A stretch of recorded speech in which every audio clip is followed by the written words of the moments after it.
မိတ်ဆွေတင်းရဲ့အရေးချင်းကိုတိုးမြင့်ခြင်းပါသလားဒါဆိုရင်ဒီဗီဒီယိုကိုအဆုံးထိကြည့်ဖို့လိုအပ်ပါတယ်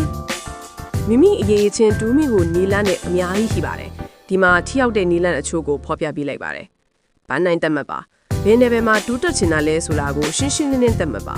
ဥပမာအင်္ဂလိပ်စာတက်ချင်တယ်ဆိုတာထက်တပတ်ကိုအင်္ဂလိပ်ဝတ္ထုတအိုးဖတ်မယ်လို့မျိုးတိကျရဲ့ပန်းနိုင်နေထားပါ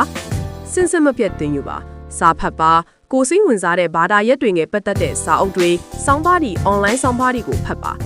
သင်တန်းတက်ပါ online ကကော offline ကပါသင်တန်းတွေအများကြီးရှိပါတယ်ကိုတိုးတက်ခြင်းနဲ့အရေးချင်းနဲ့ကိုက်ညီတဲ့သင်တန်းတွေကိုရှာဖွေပြီးတက်ရောက်ပါဥပမာ Coursera, edX တို့လို platform တွေမှာစိတ်ဝင်စားစရာသင်တန်းတွေအများကြီးရှိပါတယ်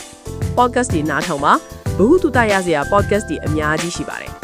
လက်တွေ့လေ့ကျင့်ပါသင်ယူထားတဲ့အသိဉာဏ်တွေကိုလက်တွေ့ဘဝမှာအသုံးချပါစာအုပ်ထဲမှာဖတ်ထားတာထက်လက်တွေ့လုပ်ကြည့်တာကပိုပြီးမမိလွယ်ပြီးအရေးချင်းကိုတိုးတက်စေပါတယ်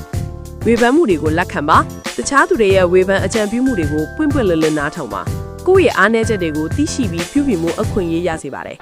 မန်တာရှာပါကိုတိုးတက်ခြင်းတဲ့နေပယ်မှာကျွမ်းကျင်သူတဦးကိုကိုယ့်ရဲ့လမ်းပြမန်တာအဖြစ်ရှာဖွေပါသူ့ရဲ့အတွေ့အကြုံတွေအကြံပြုမှုတွေကနေအများကြီးသင်ယူနိုင်ပါတယ်အချိန်စီမံခန့်ခွဲပါသင်ယူဖို့နဲ့လေ့ကျင့်ဖို့အတွက်အချိန်တွေကိုတတ်မှတ်ထားပါနေ့စဉ်ဒါမှမဟုတ်အပတ်စဉ်အချိန်စရာဆွဲပြီးလိုက်နာပါကျမ်းမာရေးကိုဂရုစိုက်ပါစိတ်ရောကိုယ်ပါကျမ်းမာနေမှသာသင်ယူမှုပိုင်းမှာပုံမထီအောင်နိုင်ပါတယ်အိပ်ရဝမ်းအောင်အိပ်ပါလေ့ကျင့်ခန်းလုပ်ပါကျမ်းမာရေးနဲ့ညီညွတ်တဲ့အစားအစာတွေစားပါ networking လုပ်ပါကိုယ်နဲ့စိတ်တူကိုယ်လူတွေနဲ့ချိတ်ဆက်ပါသူတို့စီမှာအတွေ့အကြုံတွေအသိဉာဏ်တွေဖလှဲနိုင်ပါတယ်စိတ်ရှိသီးခံပါအရေးချင်းတိုးတက်ဖို့ဆိုတာချစ်ချင်းဖြစ်လာတဲ့ကိစ္စမဟုတ်ပါဘူးအချိန်ယူပြီးစဉ်ဆက်မပြတ်ကြိုးစားအားထုတ်မှုလိုအပ်ပါတယ်စိတ်ရှိသီးခံပြီးဆက်လက်ကြိုးစားပါ